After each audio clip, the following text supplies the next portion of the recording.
ni pokok nanas kita. Ni ada satu yang dah masak. Pokok nanas ni, nampak ni? Ni buah dia. Ni anak dia 1, 2, 3, 4.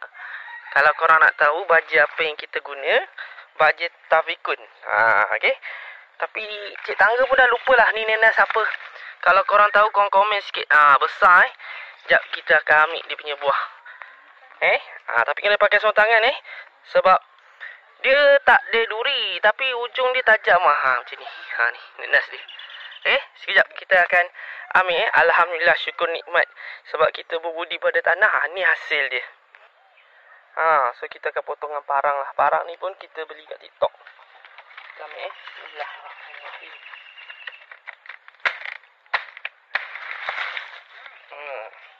Anaknya pun jatuh. Ya Allah. Besar ni. Korang tengok. Besar mana? Berat ni korang. Ni kita boleh tanam lah anak dia.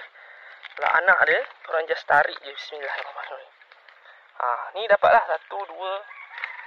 Kita boleh buat. Ni yang kita akan makan lah. Alhamdulillah, syukur nikmat ni. Besar korang.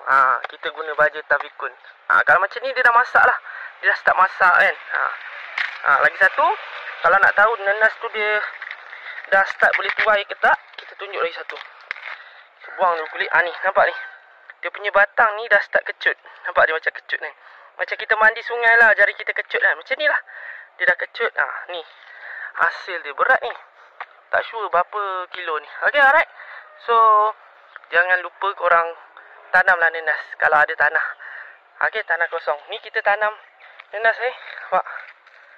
Direct kita tanam. Macam tu. Yang sana belum masak lagi. Kita tunjuk kat korang. Yang ni belum masak lagi tu. Dia belum masak lagi. Tangkai dia pun belum kecut. Tapi anak dia banyak Alhamdulillah, syukur nikmat. Okey korang. Itu saja perkongsian Cik Tangga buat korang. Korang mesti tanya kan berapa berat nanas ni. Okey, jom kita timbang. Bismillahirrahmanirrahim. Kita pakai timbang Okey. Korang tengok. 2 kilo 600 gram. 600 gram. Lebih kurang lah. Ni. Alhamdulillah, syukur nikmat. Ni nanas kita lah. Kita punya timbang kita dah letak betul-betul kosong Alhamdulillah, syukur nikmat. Okey.